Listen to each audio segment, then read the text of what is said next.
Hi అండి. ఈరోజు white bagara rice చేయటం ఎలాగో చూపిస్తాను.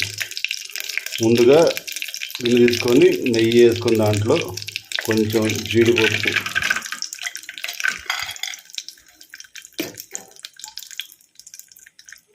వేసి వేయించుకోవాలన్నమాట. దోరగా వేయించుకోవాలి.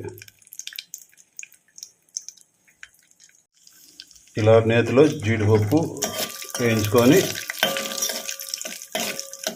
తీసి పక్కన పెట్టుకోవాలి. ఇలా వేయించుకొని పక్కన పెట్టుకున్న తర్వాత మనం ఈ నేతిలోనే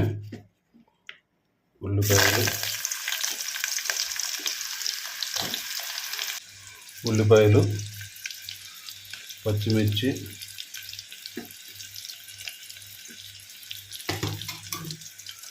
వేసి కొంచెం మగ్గనిస్తే చాలు. మనం చేస్తుంది బగారా వైట్ రైస్ కాబట్టి ఎక్కువ అవసరం లేదన్నమాట. కొంచెం ఎగితే చాలు. తర్వాత రైస్లో ఉడుకుతాయి ఉల్లిపాయలు.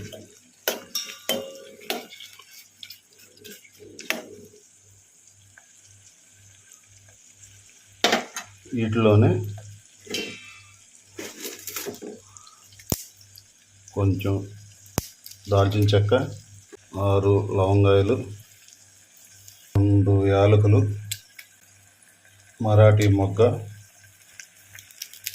అనాస పువ్వు, జాపత్రి కొద్దిగా వేసి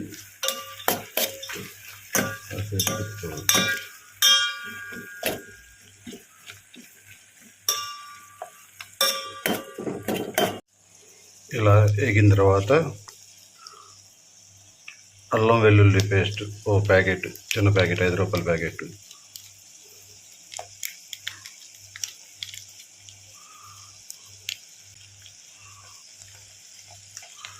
వేసుకొని పచ్చివాసన పోయే వరకు వేగనివ్వాలి.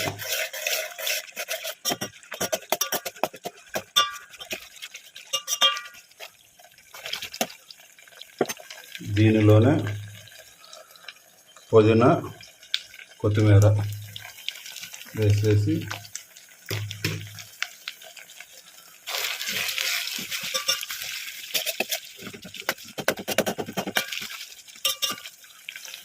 నేను రైసు ఈ గ్లాస్తో 1 గ్లాస్ తీసుకున్న రైసు. మనం వాటరు గ్లాసున్నర పోసుకోవాలి.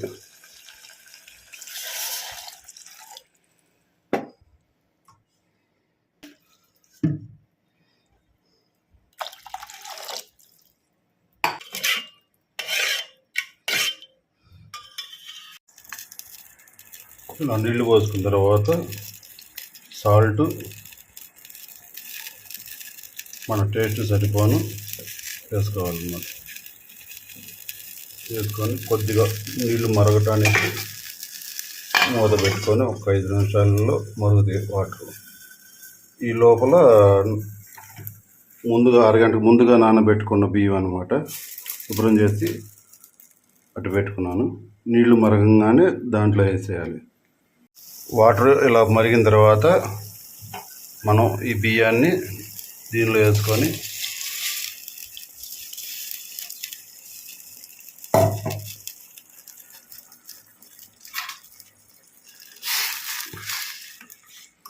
ఇలా తిప్పుకోవాలన్నమాట.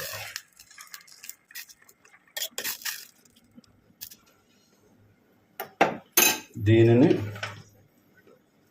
నేను ఇలా విడిగా వండకుండా రైస్ కుక్కర్లో పెట్టేస్తున్నా.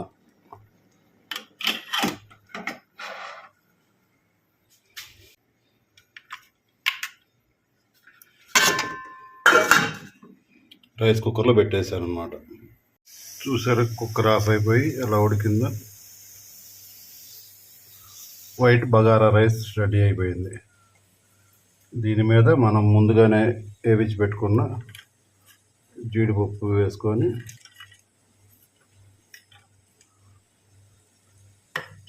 రైస్ వడ్డించుకోవటమే. ఇది చికెన్ కర్రీలో అయినా తినొచ్చు, ఫ్రాన్స్ కర్రీలో తినొచ్చు, చేపల కర్రీలో అయినా తినొచ్చు. మీ ఇష్టం అనమాట. సమ్మర్ కదా, మసాలాలు లేకుండా బిర్యానీ కంటిన్యూ బిర్యానీలు తినటం కాకుండా వెరైటీగా ఇది ప్రిపేర్ చేసుకోండి. Easy process. మీకు నచ్చినట్లయితే ఛానల్ని సబ్స్క్రైబ్ చేసుకోండి, లైక్ చేయండి, మీ కామెంట్స్ తెలియపరుస్తూ ఉండండి, అంకుల్ని ఎంకరేజ్ చేయండి. Bye bye. బగారా రైస్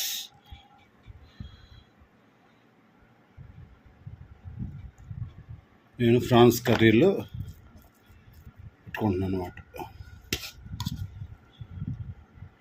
కొలతలు కరెక్ట్గా, వాటర్ లెవెల్ కొలతలు కరెక్ట్గా, గ్లాస్కి గ్లాసున్నర. చూసారుగా పొడి పొడిలాడితే ఎలాగ ఉందో.